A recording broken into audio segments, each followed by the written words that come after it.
Hello and welcome back again to my channel. I hope you're all doing good. In today's video, I'll be sharing with you how to prepare journal entries payroll wages. This is a must-have skill if you're working in practice or perhaps you're studying accounting and finance at uni. So grab your pen, grab your paper, and let's get learning. So in today's video, I'll be sharing with you how to account for payroll wages. Payroll is very important within an organization.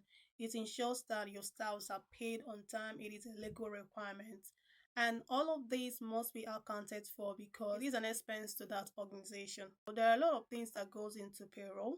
Some of the items that go into payroll are, of course, gross wages, what the employee earned for the month, employee pay as you earn, which is to be paid to HMRC, employee national insurance contribution, employee pension contribution, and finally the employer pension contribution as well as the national insurance contribution from the employer.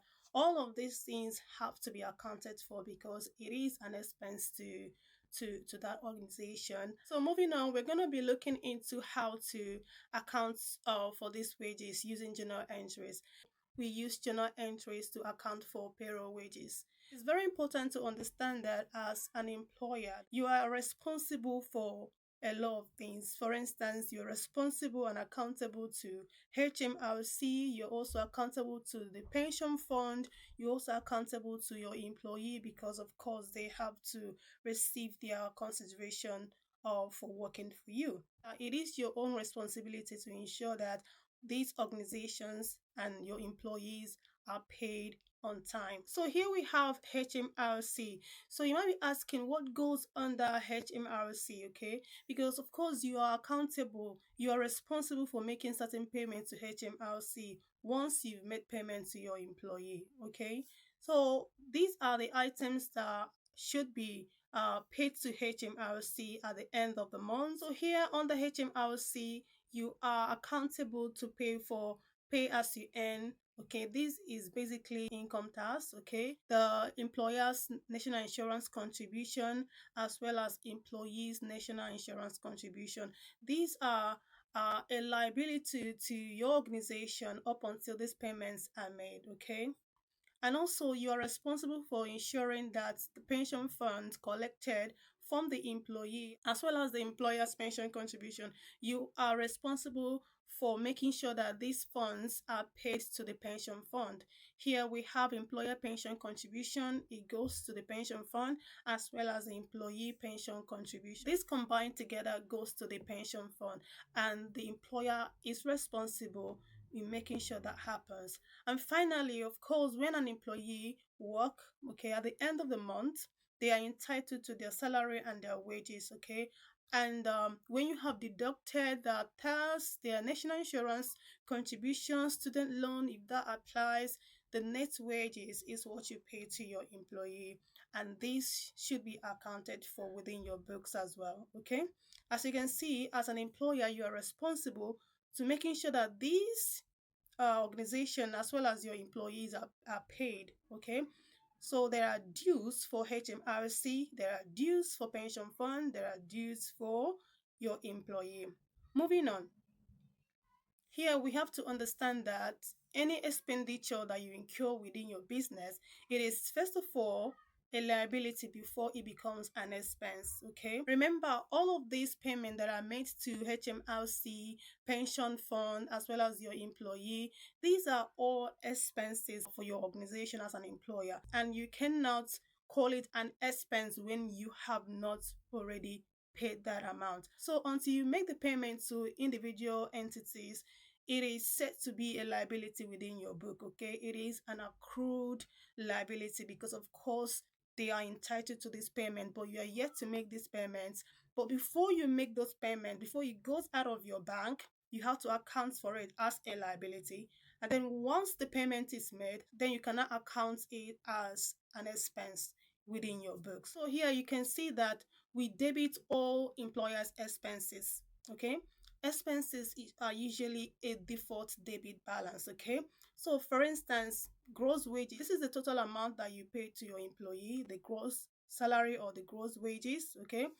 Also, employer's NIC, employer's national insurance contribution, because of course when you employ someone, you have to contribute towards their national insurance contribution. Okay, that is the secondary national insurance contribution paid by employers, okay, towards their employee. Okay, the employer's NIC is an expense, that is why you have to debit it. Here we also have employer's pension contribution, is an expense to the employer, and within the employer's book it has to be debited as well. As you can see here, liability is usually a credit balance. Okay, so as you have an employee, you already know that by the end of the month that you're going to be making the salary payments to the employee. You get this information from your payroll transactions. So the salary paid to the employee at the end of the month, okay, is a liability first. So you have to account for it as a liability within your books.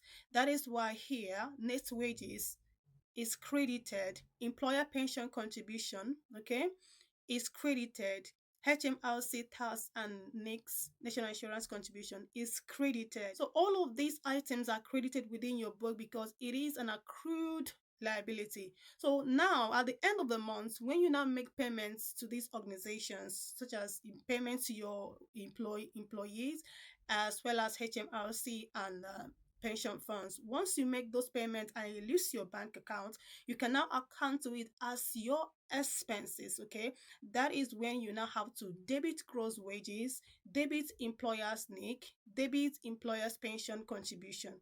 So this is how to account for payroll wages within your book. Moving on, let us do the practical aspect of it. So imagine now that you have an employee and the gross wages for that employee is £9,445 58 pence every month. Okay, this is what you pay your employee at the end of the month. Okay, so bear in mind that these informations can be derived from your accounting software or your payroll processing software. So at the end of the month, payroll department usually send this to the finance or accounting departments within the organization. So they have this information, this data available to them to account for this item within the books. Okay, so at the end of the month, these are the information that was sent to the finance department or the account team, and the total gross wages for that month for all the staffs is £9,945 58 pence. And then we have a detailed information about the employer's NIC, which amounted to £906 39 pence. Okay, and then we have an employer's pension contribution, which amounted to £157 29 pence. And then the net wages paid to employees, 7,397.55 pence. Then we have HMRC tax, this is what it amounted to. And then finally, pension fund. So all of these information has been passed on to you as a bookkeeper or an accountant. Then how do you account for this within the book? If you understood what we mentioned in the previous slide, okay, there are some that should be debited, some that should be credited, and at the end of your journal entries, your debit must equal your credit entry. So let us see how it is done. I've already gone ahead because of time to do this journal entry. Okay, let me correct.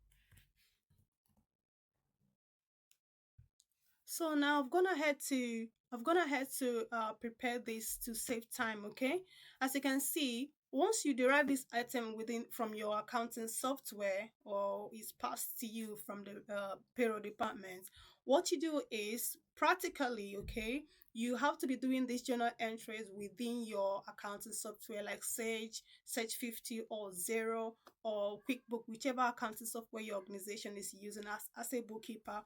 This is how you're going to be making the adjustments. Okay, remember these are part of the adjustment that are done at the end of the month, or if you're preparing the final accounts at the end of the accounting period. Okay, these are the nominal codes that you have to be debiting and crediting.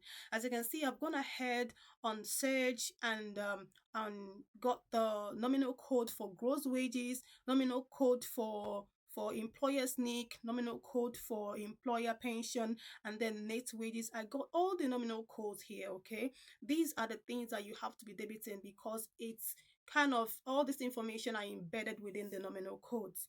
So what do we do here? We now say, okay, gross wages is this amount, and we already know that gross wages in total is an expense to that organization. We debit it here. And then employer's NIC, we already know is also an expense to this organization. So we also debit the employer's NIC. And finally, we also have employer's pension. Okay. So these have to be debited because it's an expense to that organization. We have to debit it. Moving on to the credit side, okay? Net wages, these are the amounts paid to the employees. We credit it because it is first a liability, okay? Before we make the payment, which resulted to us debiting, okay? And also, what else goes to the credit side? HMRC has pay as you earn and all that. It goes to the credit side. And then finally, the pension fund. This includes both employer's pension and employee pension. You combine it all together, we have to credit it here, okay?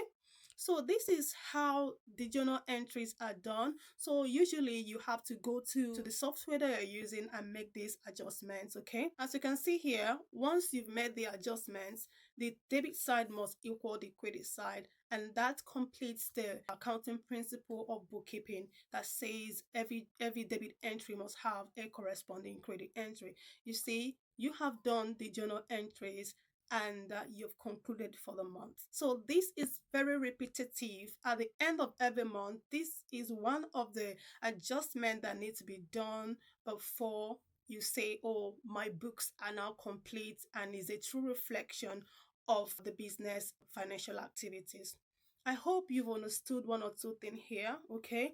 Once you practice, it becomes more real to your understanding becomes better at this, okay? For you to fully grasp, the principles and everything, you must have to engage yourself into practicalizing these things, okay? You can use Excel in doing this. You can also download free accounting softwares and do these practices, okay?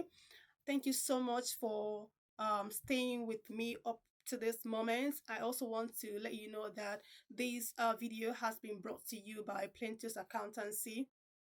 Do well to check us out. If you are a business owner and you require support with your accounting task or your bookkeeping task or task matters with HMRC, don't hesitate to contact Plaintiff's Accountancy, and we are more than happy to help you, okay, and to support your business to thrive. Thank you so much for watching this video, and if you like this kind of content, don't hesitate to give it a thumbs up, like, comment, and share to your friends, those that are studying. It's going to really help them, or someone that's looking to have more experience with practicing accounting. Just send this video to them. It might be helpful to them. Thank you so much for watching. I'm going to see you all on my next one. Bye for now.